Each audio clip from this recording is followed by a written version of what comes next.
Okay. That's all right. We can go ahead and get started. Oh, this is like all the way connected on me. I gotta let it see my face, I think. No. I just want the thing to be holding it, but it has like a feature where it will try to point it for you a little bit too. I'm like, are you pointing at me or are you not pointing at me? I'm not sure. Anyway, I think it's good now. If it starts whipping around and like talking to us like Wally, let me know. Yeah. Okay.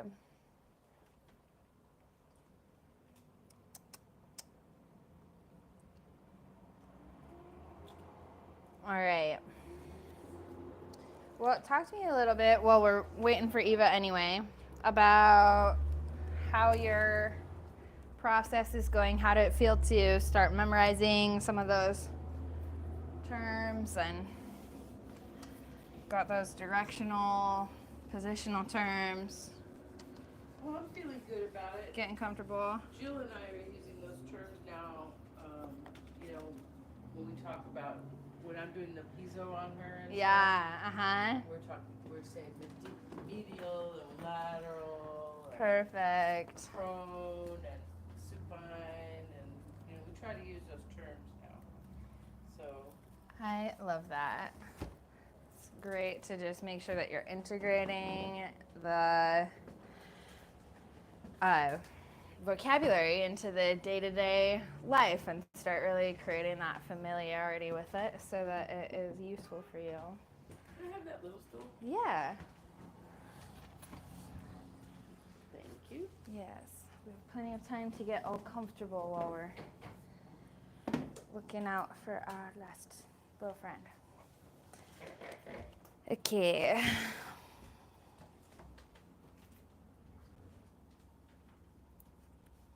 So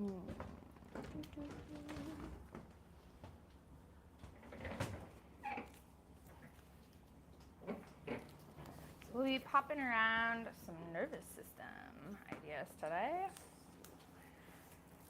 Any questions about other content that we already covered before we get started? No, I don't have any questions. Okay. I don't know enough to ask a question. I understand. I understand. Okay. Let's just drop in then. We can get straight to it. And sync up a little bit here. So go ahead and find your comfortable position.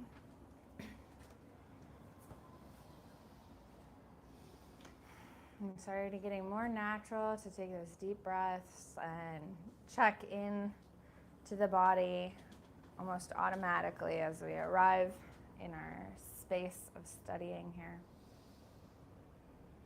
So let that breath settle in and let your mind kind of naturally show you how well it's already locked in on this pattern of scanning through the body, preparing the mind for learning.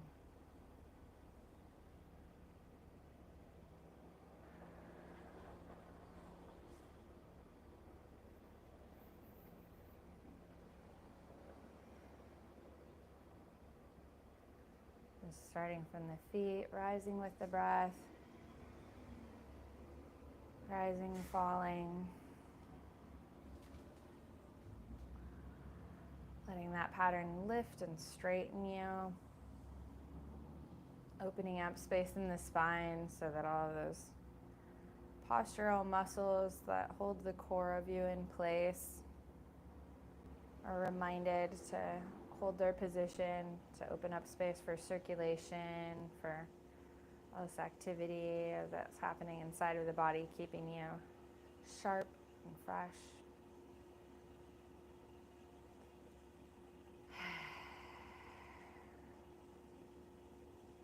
Okay. And as you're finding yourself in this state of attunement with the body, preparedness for learning, let's just begin to embody the sensations, starting with sensations in the skin. Just allowing all of the information that the nervous system is currently bringing in about your environment to land on you and land on your skin. Notice temperatures.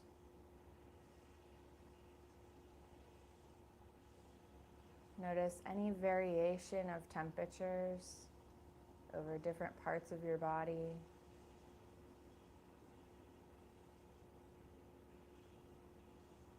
Whether it's just more warmth in an area where you have more clothing over you, or a little coolness where a breeze is coming across. Maybe a little coolness in the toes or fingers where your circulation may be less. Maybe warmth in the chest area where the heat of your heart is always keeping your body temperature a little higher.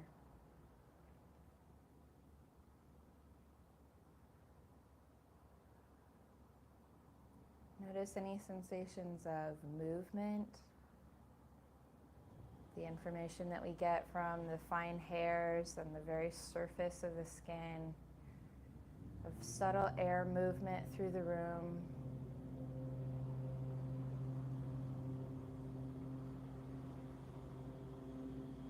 You may even be able to notice that your skin has some sensitivity to what we normally think of as sound. So some of the deep rumbling sounds of the traffic, machinery outside, you may be able to also pick up through points of contact or through the air. Open up your senses in case they're able to bring you that information.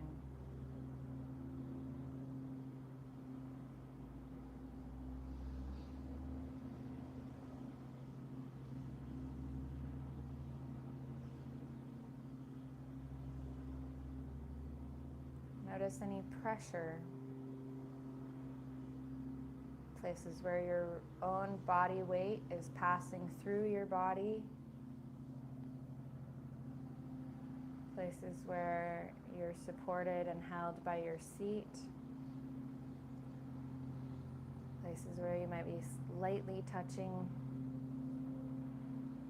another surface, or perhaps your own skin, your own legs or hands, your clothing.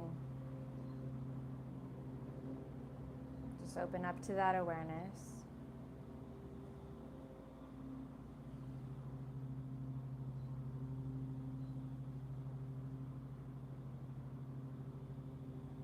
Vibration, pressure, temperature. You may have areas of pain,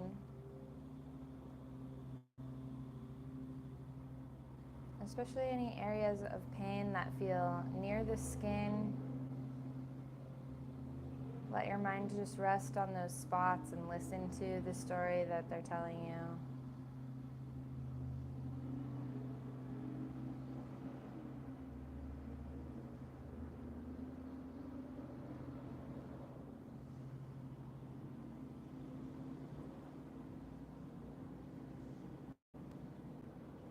You may also be able to sense some locations of static, places where the information coming up through your nerves may be a little garbled or carrying extra information or losing some information. Notice if there's anywhere in the body that you can pick up right now that may have a tingling sensation, numbness,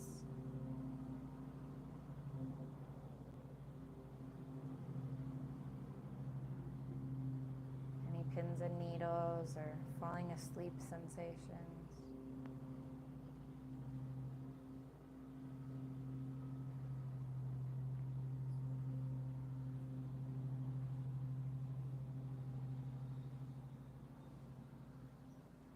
just ask your whole skin if it's happy.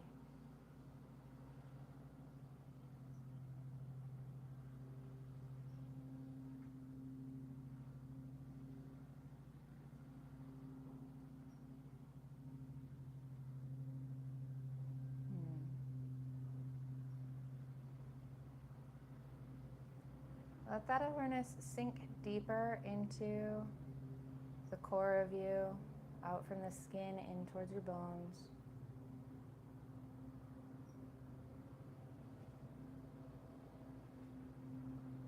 For any other kinds of information that your body is able to bring you.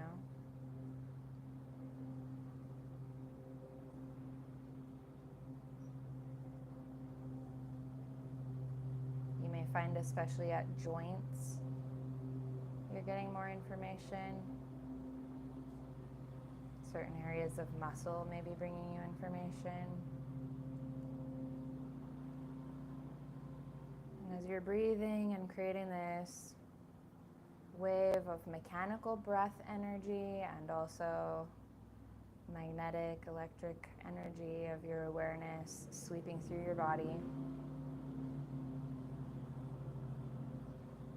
notice your own sensations of change moment to moment, and we'll just take a few longer breaths, resting with awareness of the change that your body is perceiving in time.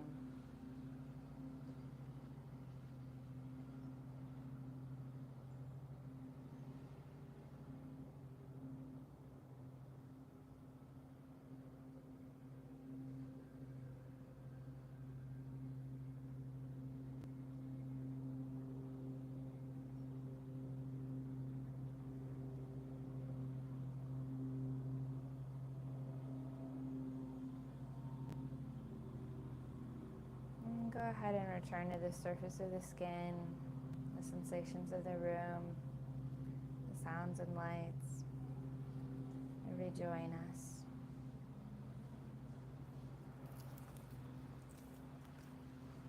Okay. How do you feel? Very relaxed. Good. No problem, no problem. I take for granted that these classes will be probably like at least 80% neurospicy. I'll just say that up front. So, never apologize for that. I don't work in a court of law, but Okay. So, we just wrapped up our soothing interface, which you probably needed, but it will be posted online. You can revisit that at the right time. But we're settling into some nervous system conversation. So you guys are kind of starting to get the hang of this right off the bat. Let's do a little bit of playtime with what do you already know about the nervous system. I'm just gonna chart this up a little bit for us.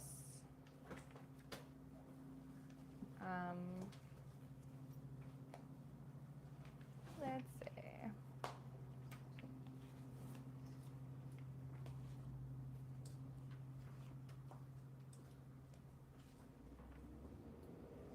Okay. So our best chunk of content on the nervous system in the Mosbys is going to start at 153, in case you want to refer to that. But let's just keep it natural and chat about what we've already got in the bag. I'm going to actually slide onto the table so we can all cuddle. All right. so anything that has the prefix neuro in it, Yes. is that always pertaining to the nervous system? Yes, it is. Okay. Very good question. Any other systems involved in neuro stuff? So the nervous system is like the command central of everything else that's going on in the body. There are no systems that don't interact pretty directly with the nervous system in one way or the other. So we will kind of wind our way through how they all relate to the nerves. What is a nerve? Like maybe go big picture with me, like in a poetic sense. What is a nerve? It's a little feeler. Feeler.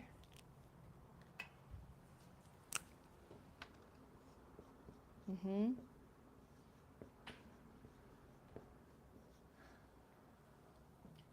It's like a little antenna. Antenna. Yep.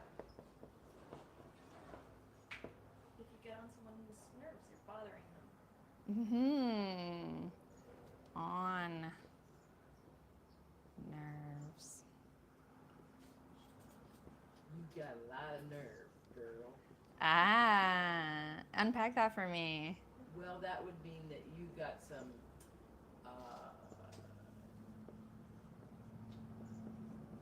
you're kind of gutsy and Gutsy. you have you take a lot of initiative. Uh-huh. And Yes. Maybe you Straight to the cross heart, cross Karen. the line. Okay. Maybe you cross the line with your nervy Gumption. gumption, moxie. Wow, you guys are taking this a fun direction. Moxie. Gumption. Yes. Use it as We're always going to circle around to like this feel here, but I love that you're bringing it in right off the bat. Okay. I don't mean to write everything totally sideways for you. I was going to kind of like radiate it around or something, but then it just kept coming. Okay.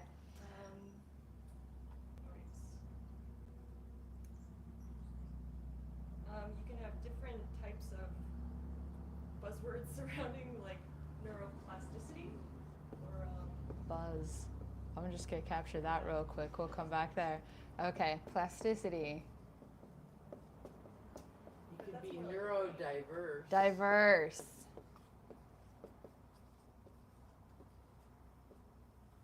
Amen. You can have some nervous energy. Nervous energy. Okay. You can be nervous. Yes, nervous. What else? What other words could we use for nervous? Anxious, yeah. Anxious. Yes. worried. Hmm? Worried. Worried, yeah. Yeah. They can sense texture, Mm-hmm. heat versus cold. Texture. Temp. All the input that you get, your tactile, your eyes, Yes. your ears, everything. Senses. Everything comes through your senses, which is part of the nervous system, right? Yes, absolutely. So all the information. Info. Okay, I'm loving this.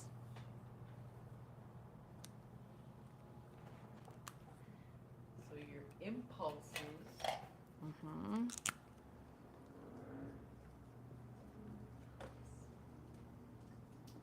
Impulses. What's an impulse? It's when you have the energy to do something, you have an impulse. Sometimes you have impetus or a drive. Drive. Yeah.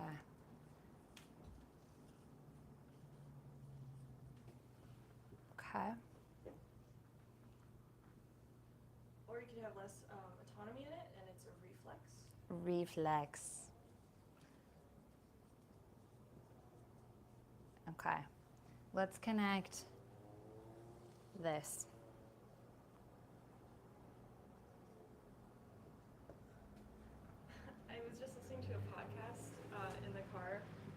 like so deep about how I was gonna get here at 10.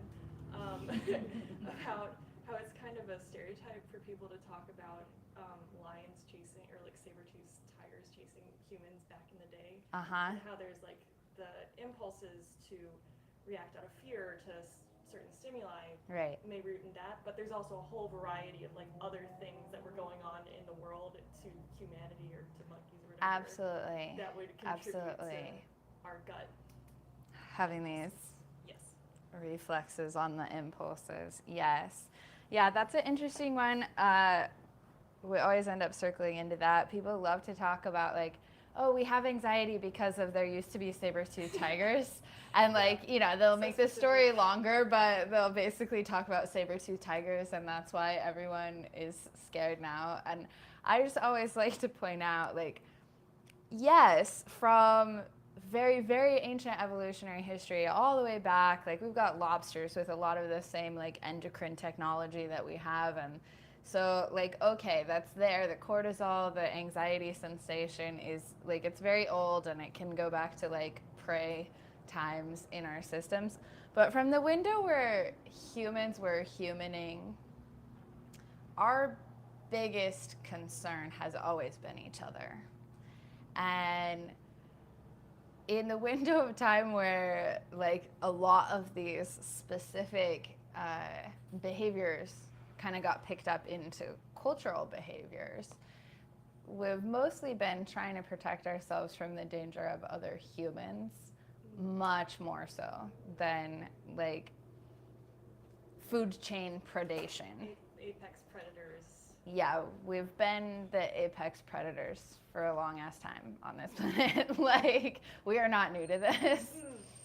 Yeah. They were mentioning that like the human ability to connect to other people across the world, because we've lost the ability to hunt for our own food. A lot of people don't know how to do that anymore. Kind of correspondence there. Yeah, that's what makes us Sure.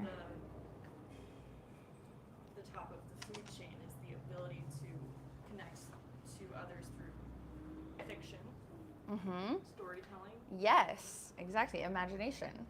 Yes. that elephants, for example, can't do. Right. That our ability to conceive symbolically and transmit a symbol and basically provoke a reflex or a trigger in another person's imagination based on the words that we use, or even body language. You know, nonverbal communication is going to feed into that too. But our ability to transmit a mental picture between each other is like such a key piece of what is going on with this whole human strategy.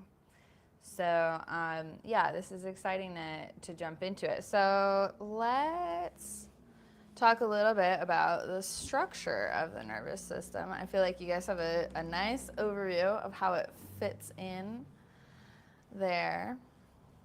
We want to talk about what body parts, just to go deep into the literal right away, what body parts are in the nervous system?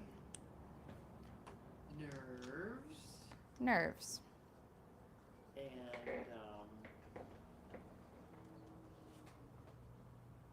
body parts in the nervous system.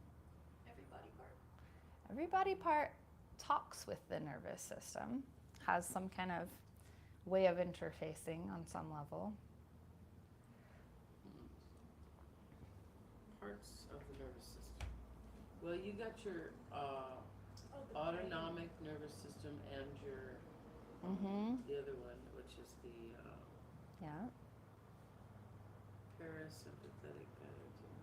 I don't know. I'm trying to cheat by looking at the book here. Well, we'll unpack it all, but let's start with, yes, brain. Okay, so the brain is basically like a huge intersection of neural tissue. Fundamentally, it's like a core location where there just is a bunch of nerves. So what we think of as brain cells, in like layman's conception, we're talking about nerves, and they're just the ones that are in the brain. Okay. Spinal cord is part of the nervous system? spinal cord is part of the nervous system, and there's actually no significant differentiation in tissue type from the brain straight into the spinal cord. Oh, so your spine is also your brain. We could say. So this is all here going to count as the central nervous system.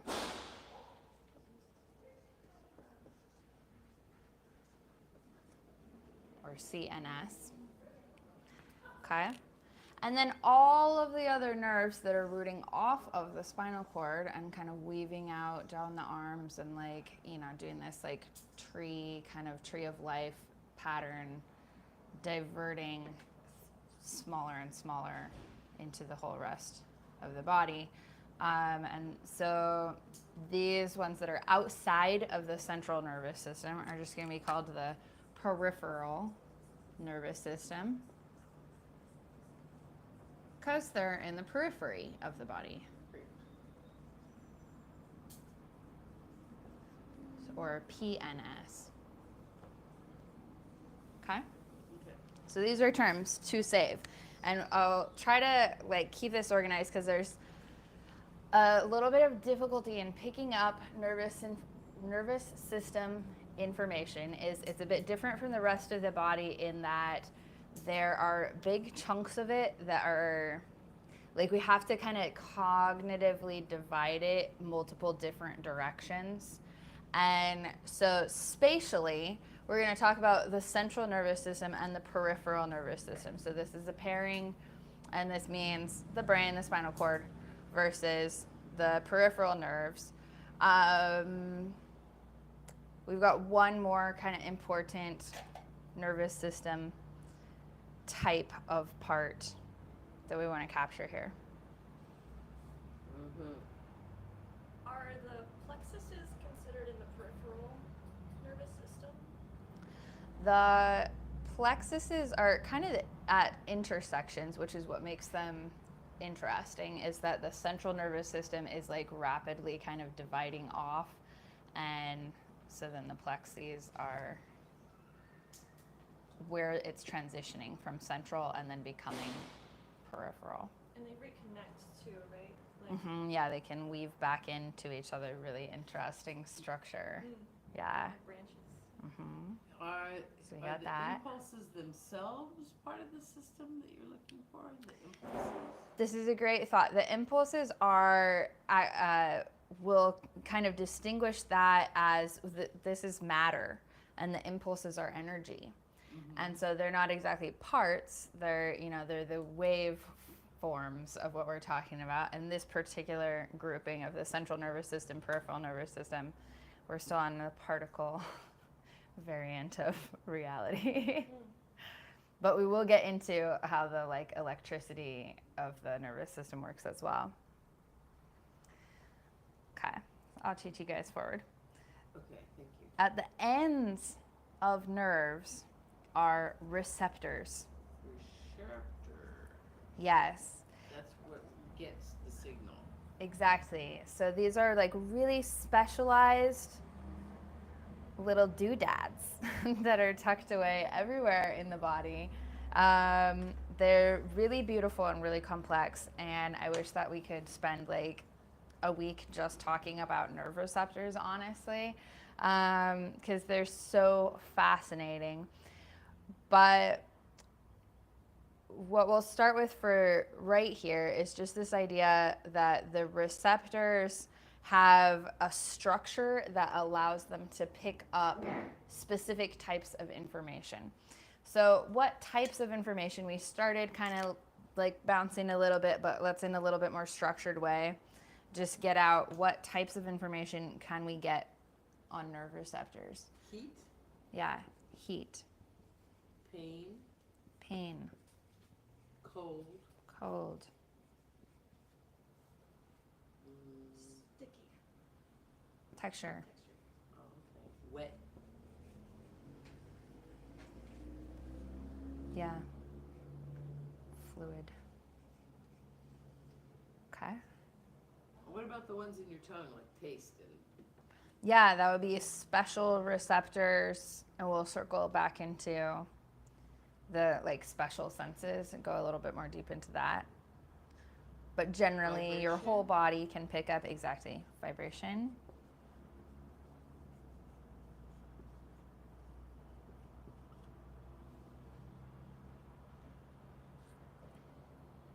Pressure. Pressure. Okay. So each of these types of information that the nervous system is trying to bring us about our world, we're receiving in really tiny, tiny doses, like extremely pixelated doses, where an individual receptor could ping an individual temperature bracket, some of which are as small as like 10 degrees. Like, that they're just only going to think about it if you're getting variation inside of a really small window. Some of them will be bigger. Some of them will be like at around 50 degrees external temperature. You'll start popping a nerve receptor there. It'll start talking to you, right? And then you'll have a batch of them that are close together. They'll all start talking. And so from the ends of these branches, you're getting accumulated data that's like starting to have clusters of information.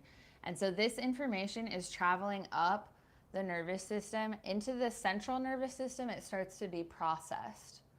So technically, one could say, in one sense, we don't actually feel anything out there. We sense it out there, but we feel it in the central nervous system.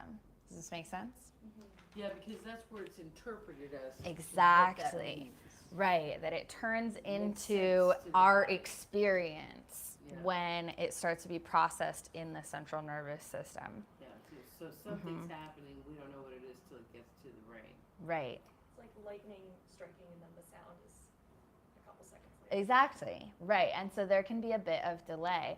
And in neurological events that you don't have any reflexes or any programming for, you're going to have more delay because this information is having to sort out what pathway it's going to take back up.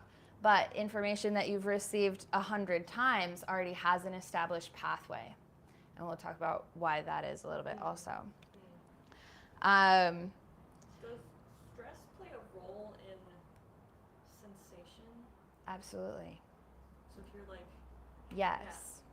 Yes. hyper reactive, then you'll feel things a little differently. Exactly. Oh, that totally makes sense. Yeah. And that's why we're here. That's why we're here. Yes. Yeah, that makes sense. Okay.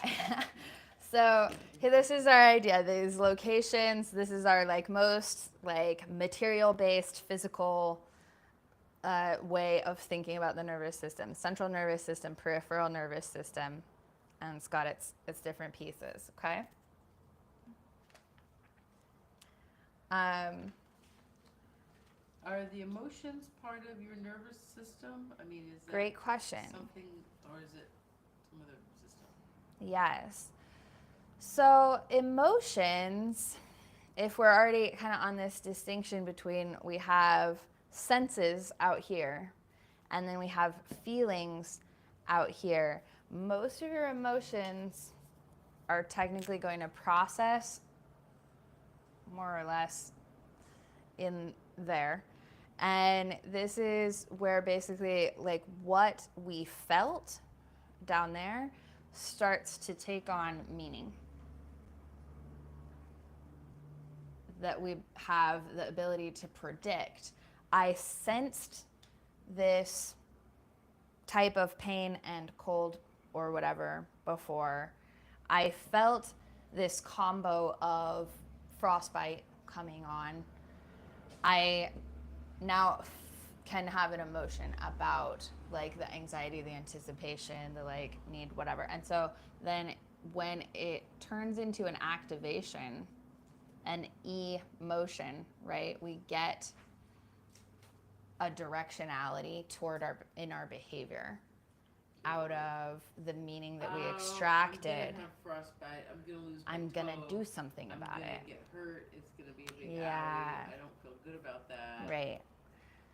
So that's a little bit of a simplification, and we also really want to talk about emotions when we get to the endocrine system, because what's happening in the nervous system is really electrical, and I'll dive into like how, just kind of a reminder on electricity and why that is applying in the body in just a moment. But we also have the endocrine system, which is a chemical system. And so we have messages that are traveling basically on like phone wires through the nervous system. And then also we have like the endocrine system that is more like letters almost, in the sense that they're packets of information that travel, and they're almost meaningless when they're in between points. But when they arrive somewhere, there's a little more delay to them getting there, but they can carry a lot more specific information in some ways. So we'll dive into that eventually too. So the way that the book breaks this down is honestly a bit confusing. So I don't want to just go exactly in the order of what they're doing here. But let's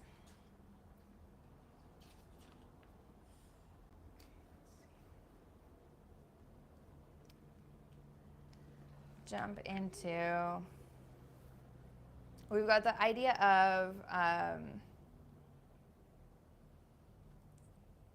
the autonomic nervous system.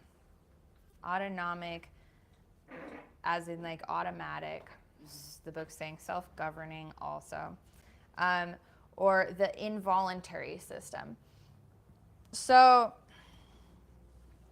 we've got another way of dividing what's going on here, which is voluntary versus involuntary, okay? So most of our voluntary decisions, actions, ideas, awareness is going to take place more in the frontal part of the brain. And this is where we kind of work out our beliefs, our plans, our self-conception, what we notice, and what is important to us, what kind of information we even care about. When we're engaged in focus, when we're attempting to acquire information, then our voluntary action is really turned up. When we're doing physical motion, like if you're learning a sport or you're learning a swim stroke, you're like engaged in a really highly embodied voluntary state where you're sending instructions to the muscles in a pretty detailed way. And so all of that is voluntary. But when you click over into what we think of as muscle memory, and it's done what you're trying to do enough times before that it will basically do it for you, whether or not you decide to do the thing. Somebody kicks a soccer ball at you and your foot already knows how to receive it and send it out, and you don't have to like go through this like studious, methodical experience of thinking about it, right? So the voluntary or the conscious part of the brain can process something like 40-ish bits of data a second, while the involuntary part of our nervous system and our, experience of being human. Okay, so we've got legs, we've got arms, we've got like every other part of the body. This is just a huge mess, but everything else outside of consciousness, right, is processing something more like 40,000 bits per second. How do you put a number to It's this? insane. How do you like? Well, we've got nerve endings, and they don't shut up, and we can like kind of calculate how many there should be, and we can get actually like an electrical read off of somebody's body to see how, like, the voltage that's going through of information. Absolutely. To a number. Yeah. And of course, that's going to vary a huge amount with, like, what level of consciousness are you engaged in? Like, are you asleep? Like, your consciousness is processing nothing. Your subconscious is processing, like, probably much less at times, much more at other times. But like, using that as a general idea of like capacity, we do have like roughly 1,000 times more competency in the involuntary or subconscious part of our system, right? And so what this means involuntary is we don't have to volunteer to do it. We just do it. It just automatically goes. Your heart's going to keep beating. Your breath is going to keep pulling in and out of your lungs. The temperatures are still going to trigger the pings in your receptors throughout your skin. All this stuff is going to keep happening. You're going to keep dilating your blood vessels to adjust the flow of blood to different areas of the body. Like, so much is happening in this involuntary system all the time, non-stop, won't stop. Like, so much. What we know about what we are is literally like 0.1%. Don't like that. Oh my god. So it's kind of exciting though, right? It is, because then, say someone has a trauma response that's from learned behavior over the course of years. Yes. That they don't have really active awareness of, just like almost every part of them. They don't. Right. It makes sense why they wouldn't have active. Right. And then therapies bring it to the front. Exactly. They kind of put you in a cognitive state where you became, like, you have these opportunities for this self-analysis where you literally watch what happens in your body well enough, and like a really good therapist will help you make voluntary level plans and figure out how to execute them behaviorally in your like areas of challenge, right? But I mean, it's easy to picture, whether from your own life or from movies, like times where you or another person has gone into a state of like being so angry that the voluntary system is almost shut down, that like you know, maybe somebody is like really on the edge of volatility or violence, and they often don't really remember afterward. That it's very difficult to reconstruct if you've been in a very intense, very deep sadness or a very deep anger or a very like wretched disgust sensation saturating your whole body, right? When you're past that, like feeling identified with that part of you that went off doing that stuff, right, is like, it feels like at a remove. We'll come back and explain how that's connected in the endocrine system, but it is part of the programming in the neurological setup as well. Is that, that could be like rage, like you just said, could also be the same as the freeze response? Yes, absolutely. Fear, high activation, fear, right. And so anytime that like you are struggling to, on a conscious level, recall what happened when you were in a different emotional state or a really activated emotional state, like we can take for granted that basically that whole state was being operated by the subconscious, the involuntary system for that window of time.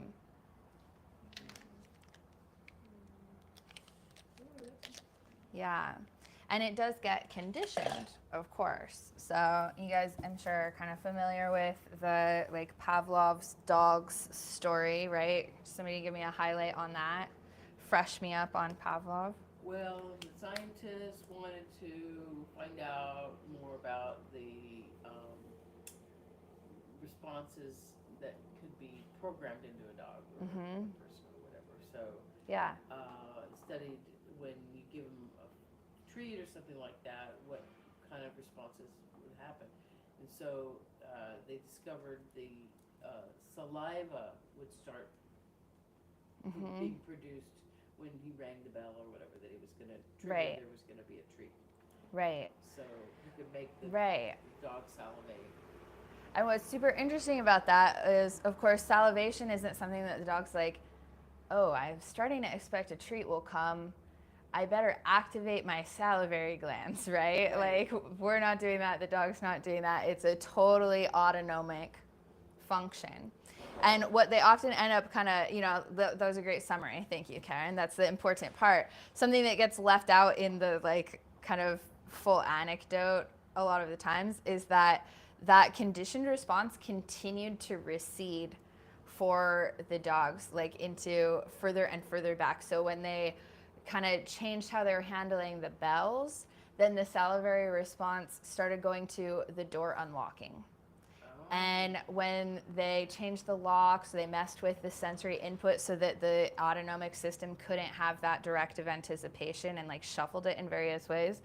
It went all the way back to like them hearing like the guards arrive in the parking lot in the morning or whatever. Like the body is so assertive about trying to figure out what is gonna happen next and start anticipating and start preparing you for that. And it is so far out of our voluntary level of control. And this hopefully can give you some ease in self-acceptance and others' acceptance of there's so much happening that literally nobody got to make a choice about. And not that we can't make a choice, because anything that could be conditioned accidentally, externally, can be conditioned voluntarily.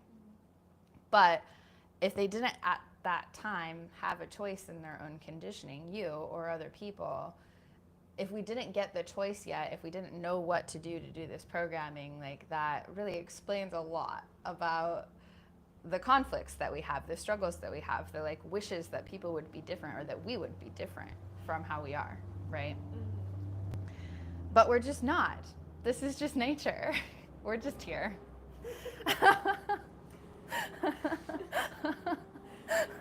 remember, one of my managers at a restaurant I used to work in, he would make this face when he was thinking that I thought was, he would always go like, right? I told him once, he was like, why would you tell me that? Right? I feel like that was his, right. his like little baby brain getting activated or something. Oh my god, when you said something Pavlov's very dog, old. I started thinking about Schrodinger's cat and I couldn't stop. Oh man. Different. I love that. I was like, I'm trying to remember now. I just saw the best joke that was like some kind of intersection of that. I'll look it up for you. Okay. So now we've got our autonomic nervous system concept going there. And now I have to erase the board because we're going to get real deep.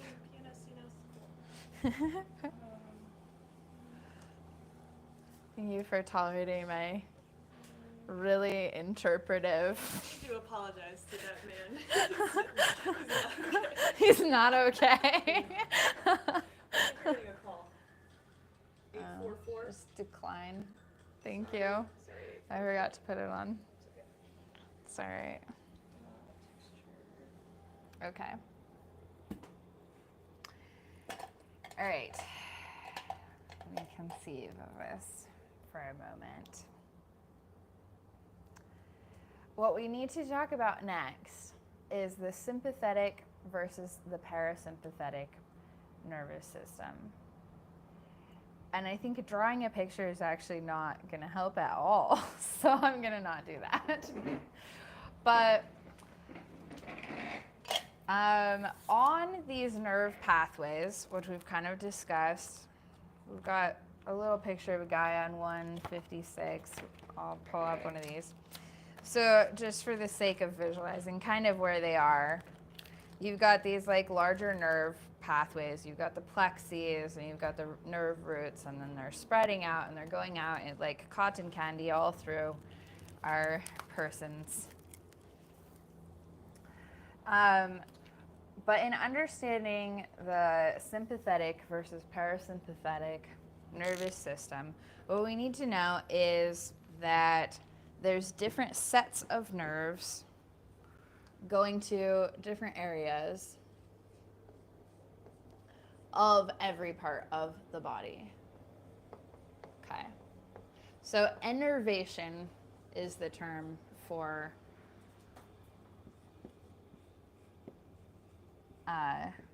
what the nerves are doing to the body parts, basically.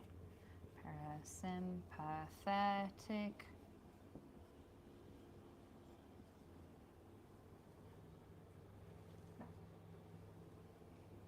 And you'll see this shortened PSNS and SNS at times. Okay. And both the sympathetic and the parasympathetic nervous systems are innervating.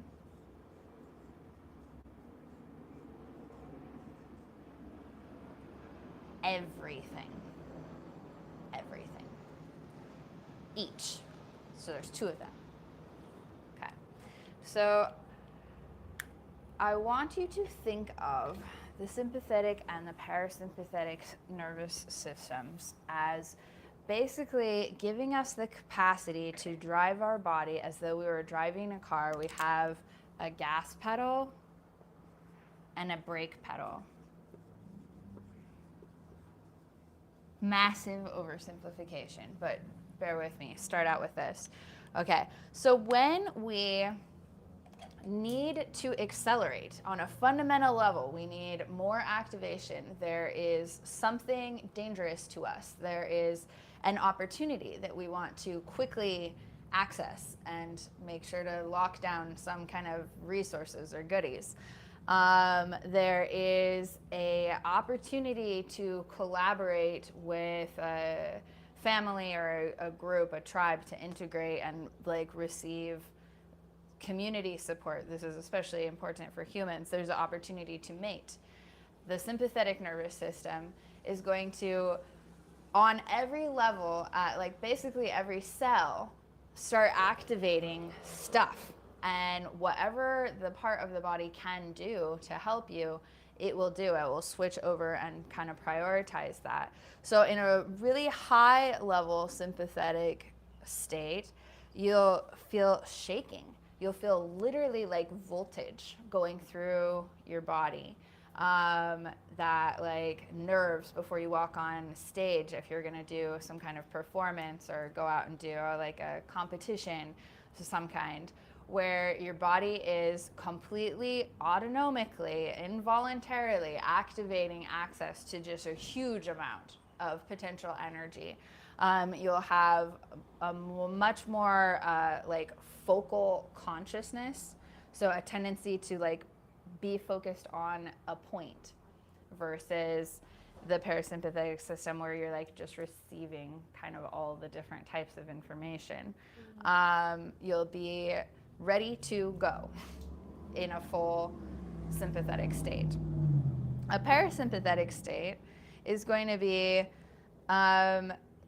slowing down and shifting towards being able to reconstruct the body, restore, reorganize the resources that are already inside of you.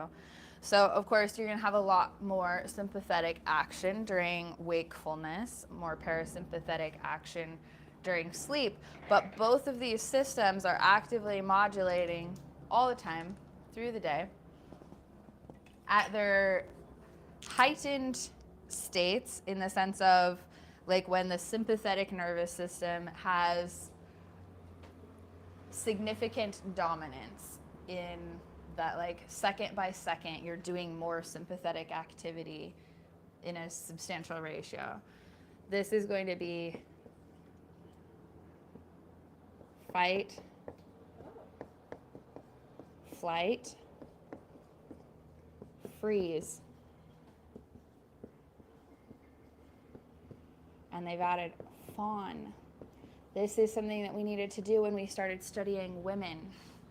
That when we looked at the nervous systems of men for about a century, all we could really pick up was fight or flight. Oh gosh, wow. But when we started equalizing our research and picking up, of course, men will express any of these things, women will express any of these things. But that if you're only looking at men, the pattern of the fawn response especially is going to really struggle to come through to researchers. The freeze response will seem less likely than the other two, but in women's nervous systems, you're going to see the freeze and fawn response quite a bit more. So these are all states where a high amount of energy is accessed, a tight focal consciousness is accessed. And moment-to-moment responses to the environment are really fast. Okay?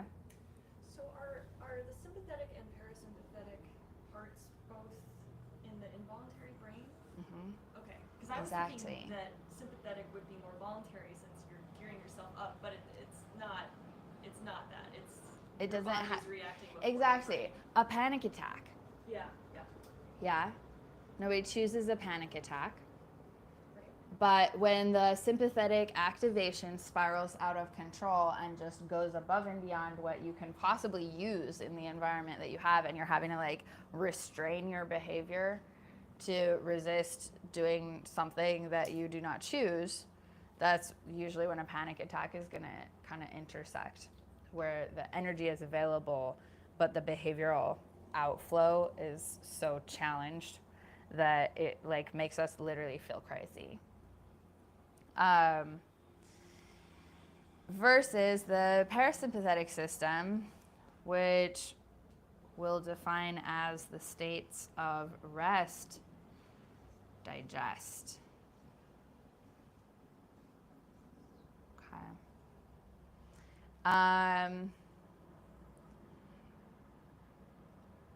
And then this will stick out to you also probably that a nervous system that is destabilizing, that is struggling to coordinate the innervation of the body and like select which of these systems to activate in, spiraling on the sympathetic nervous system is going to look like anxiety. Spiraling on the parasympathetic looks like depression.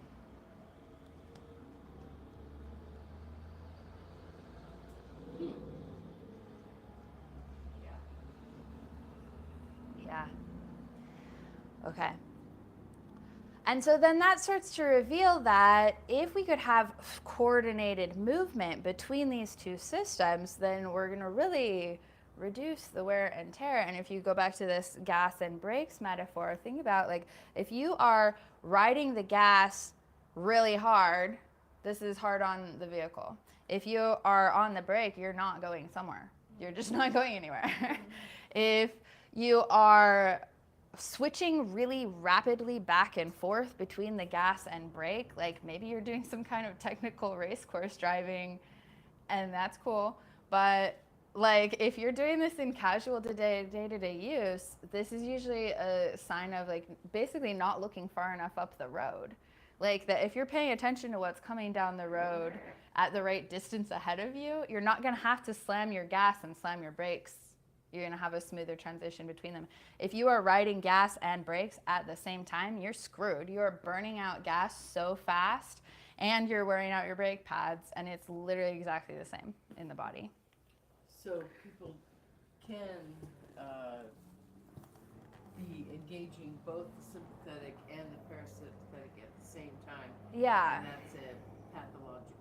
It's basically pathological to have that be like an ongoing condition. There are some states where, like, I mean, when people get into what we would call bliss or like really high like sexual integration or like spiritual states that are really activated, a lot of times we'll be seeing both turned up at a pretty high level. They're going to technically be like really rapid switching rather than exactly at the same time. And it's cool. Like, it's cool. So it's not bad to have them both going, but like it's not sustainable. That the amount of energy that you fly through in those states is like, I mean, that's why people like meth. Like, that's literally, like, meth allows you to enervate both systems at the same time and not notice how much your brake pads are gone. Not care, exactly. And so, like, the states that are really compelling for humans to try to get back to once they've had exposure to it are, like, you know, we can't blame them. Like the high level of intensity it can be so beautiful. But we can't, unfortunately, live like that all the time for very long. And that's also just part of how it is. Yeah. So activating the vagal nerve? Is that? So the vagal nerve is a specific nerve off of a specific root that has really strong parasympathetic correspondences. So if we start applying these like specifically, so these are going, we've got sympathetic innervation for the heart and parasympathetic innervation for the heart. So you can predict what that's going to do to the heart. Heart's pretty straightforward, yeah.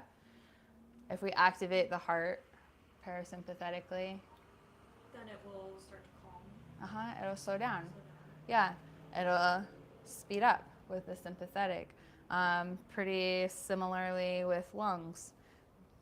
We're going to start having much longer, slower breaths when that parasympathetic system is active. We're going to fill up the lower chambers of the lungs a lot more thoroughly. In the sympathetic state, we're going to be in emergency mode. We're going to take the air chambers that are the kind of fastest action and fluff them faster and harder, and probably not be able to use the lower chambers as efficiently when we're really activated. On the blood vessels, we're gonna really constrict the blood flow to the organs in the sympathetic state, because that's not rest and digest, it's get the fuck out of there energy. And so we're gonna power up our arms and legs and our muscles so that our movement is highly charged. But when the digestive organs are activated by this parasympathetic state, they're going to activate more and they're going to absorb more of the overall blood flow and resources and nutrients available to the whole body and get their job done. And we do have to move through these states often. They are both good states. And people sometimes kind of get hung up on well, I should just be in parasympathetic all the time. But of course, it's pathological to be stuck in a state. It's smooth, fluid, and as much as possible aware transition between state is going to be the healthiest level. So most of us go through most of our lives with our external conditionings determining which state we're in. But what we as body workers get to play at the edge of is how do we take over conscious or aware control of this innervation cycle, the patterns of innervation, right? And so this is the simplest, very simplest, is you have somebody who maybe is getting coaching for anxiety or therapy for anxiety or whatever. They're going to start teaching them breath work. And the reason that breath work is so pivotal is that the lungs are the one place in the body that we maintain without effort. It just will automatically stay there for us. We maintain conscious control and unconscious control. The voluntary and involuntary nervous system both easily and equally have the power to operate the breath. Interesting. And so when we bop around through our day and we just breathe however we breathe, we are signaling to the body that we are satisfied with the involuntary unconscious operation that it's giving us. When we go into the breath and we take over the operation, we tell the body, I need something more specific from you. And it's always listening. It's listening 1,000 times faster than you are. Yeah. Can you say one more time that how innervating is conscious? It's not unconscious. It is. Or it can be. Yes, it is optional. It's optional. Okay. Yes. Okay. Yes. So the innervation is you can't not be innervating. It's right. Plugged into every lung. You can't turn it off consciously, but you can gradually take over conscious control of literally anything in the body. And we've got monks in the hills of Nepal who are doing breath rates and heart rates and controlling their body temperature by like 10-degree fluctuations with their minds. Because when you understand what's going on in the body and you start taking over conscious control, you can train it and it's listening to you. So the more that you practice the cycles of instruction of what you want the body to do, the more automatic it will do those things you told it to do over and over again. I don't know if you saw this. This was of the same study where they saw that if you praise for innate ability versus working towards something, right, that control group or that group does better. Yes. In the same video I saw, the guy was talking about how mindset is really powerful. And there was an additional study done where one group was given access to a video that gave true facts about how stress can be good for you, good for your performance. Right. And then another group was given a different video that had only the negative effects of stress. And this group was given like some tests, some like some ability some to use that information. Yeah. Okay. Walking or something that they wouldn't do in their everyday life, and they did way better. They performed way better than the group that was only given access to negative information. Exactly. So it's like your mindset about doing difficult things and the access of information that you have to what makes something easy or difficult, or that you can process things, is what makes your ability stronger. And then not being praised for your innate ability, but your effort. Exactly. That like hardware versus software is such a big question, right? And so if we feel trapped in the hardware of our body of like, this is all it can possibly do, I hyperventilate every time somebody yells at me, it's just how it is, you know, that doesn't give us a lot of behavioral options to add possibilities of another response, right? But it is a software problem. It's something that's happening on the nervous system, not on like cells of like it's not the lungs that are getting yelled at and freaking out about it, right? So we do have that ability, and I want to just like zoom out a little bit on like what's going on in this nervous system stuff. This is where what we're doing in a professional capacity is really receives a lot of power from just holding this understanding that average people are going around like definitely aware of some of these terms, fight or flight, or like anxiety, depression, you know, they're not like ignorant about it, but that they're still having to operate from a very like vague kind of feelings-based place when they're deciding whether or not to believe in their own ability to change their behavior or their experience or their health, right? And that for us to be in the room with them, just simply like exuding our own confidence of like, no, this is just how it works. Like if you just repeat the behavior that you want enough times in the face of the trigger that you want to respond to differently, downstairs will take over. Like you're not gonna have to sit at the wheel like white knuckling this forever. The autonomic nervous system will hear what you're doing and start replicating that, and it's literally a matter of practice every time.